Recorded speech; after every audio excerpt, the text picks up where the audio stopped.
Every technological leap in human history has been powered by material innovation. Traditionally, discovering these materials means years of lab work, which has changed to weeks of simulation by methods such as DFT. Here is where artificial intelligence is transforming material science. Deep learning model trained on existing simulation data now can predict material property much faster, such as DeepMind AlphaFold protein prediction for drug discovery. In material science, we face unique challenges when applying deep learning. The main focus of our project is how networks convert variable size structure into consistent representation while preserving the physical constraints.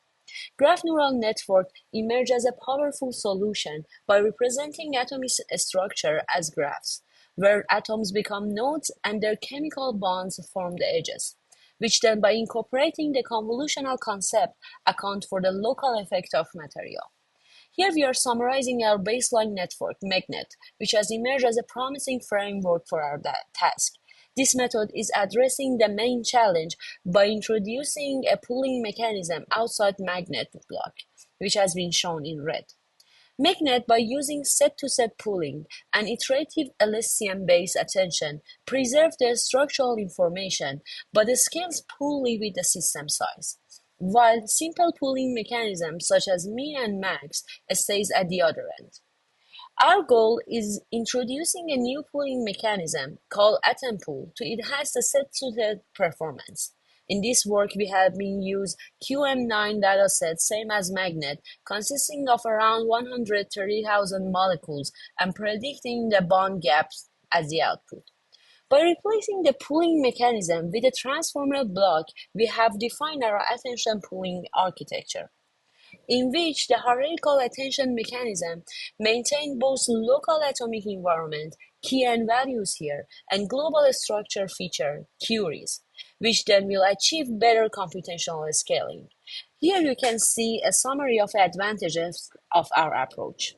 What is significant of our model is that it is much faster than methods like set-to-set.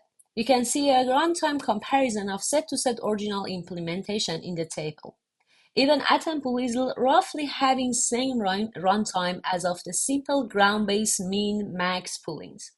If we do a naive analysis, simple pooling has an order of NL computation, which is n number of node and L number of feature. AttenPool would be order of NL2 and set to set 8 times of that.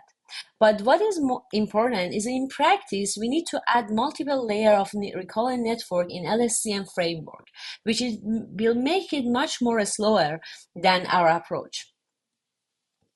To compare results, we need to mention our metric MAE, which is much more common in material science. As you see, our approach gets a close MAE as a complex and expensive set-to-set architecture. In this dataset, you would see that max pooling is performing pretty surprising, although it still could not be promising considering the physics of the problem. Here is a performance comparison between models with different pooling methods. As shown in the plot, we still didn't converge, the runs still didn't reach the convergence, so we need to train more epochs. We need to experiment and explore the potential of the best atom pooling model comparing to other pooling methods for longer epochs. The plot shows that AttenPool model has comparable performance with mean pooling and outperformed the sum pooling based model. Our observation is indicating batch size influenced the result far more than our expectation, which is one of the aspects that we are investigating more. Finally, we are concluding that we have introduced a physical interpretable attention pooling for the graph neural network in context of material. For the time complexity, our model outperforms set-to-set pooling mechanism.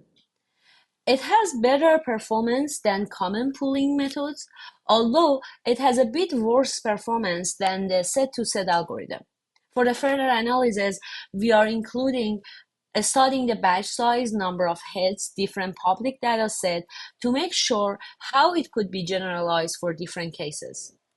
We are also trying to upgrade our attention pooling architecture, but as you know, testing takes time.